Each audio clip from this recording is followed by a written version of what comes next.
नमस्कार. तुमच्या आमच्या कुकिंग शोमध्ये मी तुम्हा सर्वांचे स्वागत करते. आज आपण दुधी भोपळ्यापासून एक वेगळी अशी भाजी पाहणार आहोत.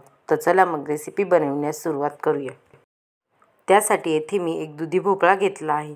आता आपण चाकूच्या मदतीने याचे वरचे व खालचे टोक काढून घेऊ. आता आपण याचे वरचे व खालचे टोक काढून घेतले आहे. आता आपण दुधी भोपळ्याची साल काढून घेऊ.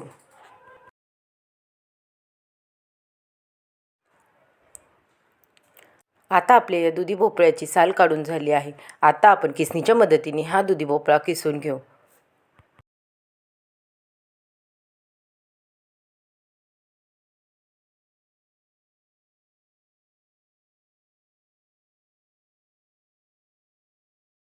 आता आपला हा दुधी भोपळा किसून झाला आहे.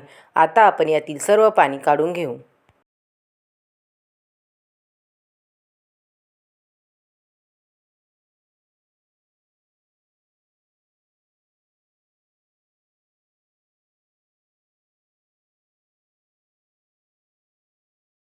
आता आपले दुधी भोपळ्यातील सर्व पाणी बाजूला काढून घेतले आहे. आता आपण त्यात मसाले टाकून घेऊ. 1 टीस्पून काश्मीरी लाल मिरची पावडर, 1 टीस्पून धने पावडर, 1 टीस्पून गरम मसाला, 1 टीस्पून हळद, चवीपुरते मीठ, बारीक चिरून घेतलेली कोथिंबीर. आता आपण यामध्ये थोडे थोडे करून 1 वाटी बेसन पीठ टाकून घेऊ.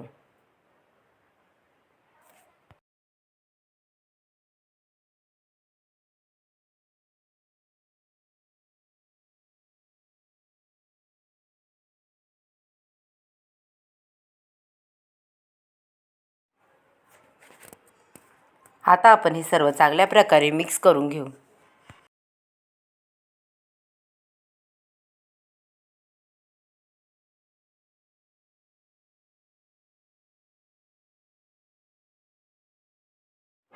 आता आपण हे सर्व चांगल्या प्रकारे मिक्स करून घेतले आहे.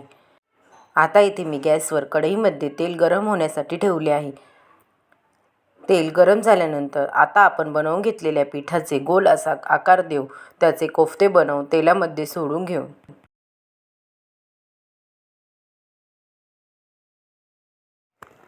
अशा प्रकारे आता आपण सर्व पिठाचे असे कोफ्ते बनवून घेऊ.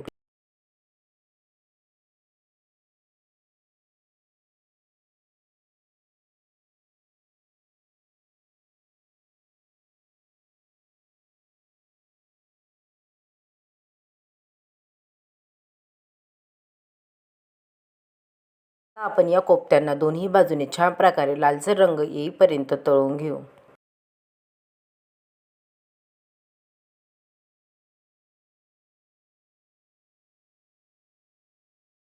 तुम्ही पाहू शकतात आता आपल्या कोफ्त्यांना दोन्ही बाजूने छान प्रकारे लालसर रंग आला आहे. आता आपण हे तेलातून काढून घेऊ. येथे कढईमध्ये आपण तेल गरम होण्यासाठी ठेवले आहे. आता आपण त्यामध्ये 2 तेजपान, 1 दालचिनीचा तुकडा, 4 लवंग, 4 मिऱ्या, 2 वेलची. आता आपण यामध्ये 1 टीस्पून जिरे,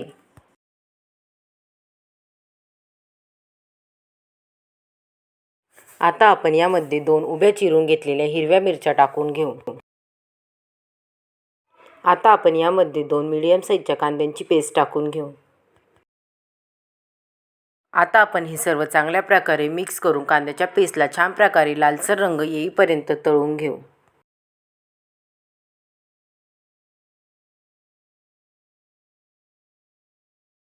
आता आपल्या कांद्याच्या पेस्टला छान प्रकारे लालसर रंग आला आहे. आता आपण त्यामध्ये 1 टेबलस्पून आलं लसूण पेस्ट टाकून घेऊ.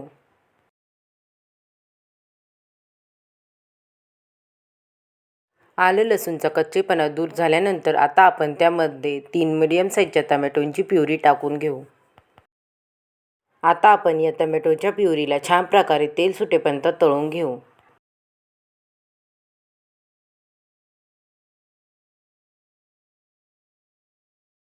आता आपल्या टोमॅटोच्या प्युरीला छान प्रकारे तेल सुटले आहे. आता आपण त्यामध्ये मसाले टाकून घेऊ.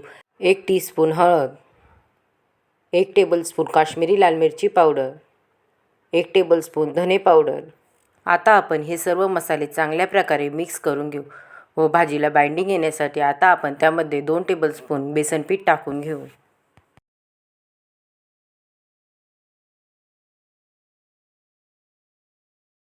आता आपण हे मसाले छान प्रकारे तेल सुटेपर्यंत तळून घेऊ.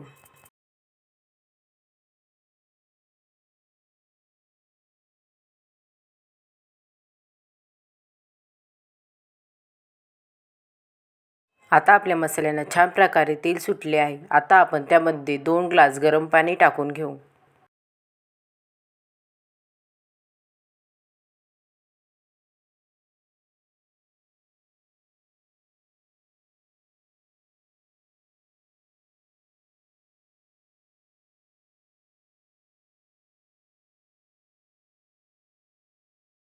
आता आपण यामध्ये 1 टेबलस्पून गरम मसाला टाकून घेऊ व 1 टेबलस्पून कस्तुरी मेथी टाकून घेऊ.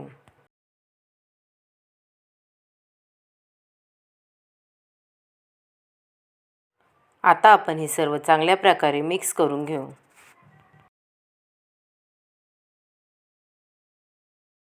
आता आपण यामध्ये चवीपुरते मीठ टाकून घेऊ.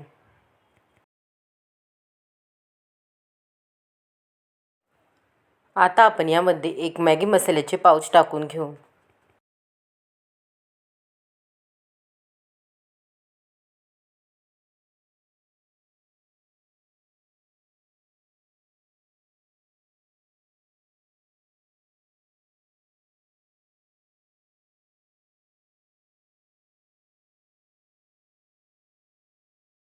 आता आपण हे सर्व चांगल्या प्रकारे मिक्स करून घेऊ व या भाजीवर झाकण ठेवून ही भाजी 5 मिनिटांपर्यंत उकळून घेऊ.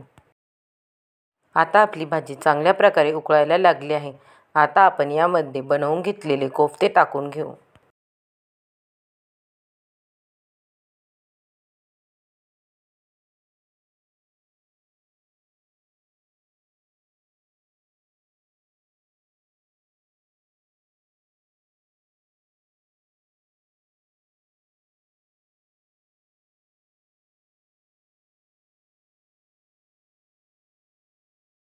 आता आपण ही भाजी एकदा चांगल्या प्रकारे मिक्स करून घेऊ व या भाजीवर झाकण ठेवून ही भाजी 2 मिनिटांपर्यंत उकळून घेऊ. 2 मिनिटांनंतर आता आपली भाजी चांगल्या प्रकारे उकळायला लागली आहे. आता आपण गॅस बंद करून घेऊ. आता आपण आपल्या भाजीमध्ये बारीक चिरून घेतलेली कोथिंबीर टाकून घेऊ. जर नेहमी भाजी काय करावी हा प्रश्न तुमच्या मनात येत असेल तर दुधी भोपळ्यापासून बनवलेली ही कोफ्त्यांची भाजी एकदा नक्की ट्राय करा. तुम्हाला जर रेसिपी आवडली असेल तर मला कमेंट करून सांगा व रेसिपीला लाईक शेअर करा व चॅनलला सबस्क्राईब करा. पुन्हा भेटूया आपण अशाच एका नवीन रेसिपीसोबत. तोपर्यंत सर्वांनी काळजी घ्या. बाय.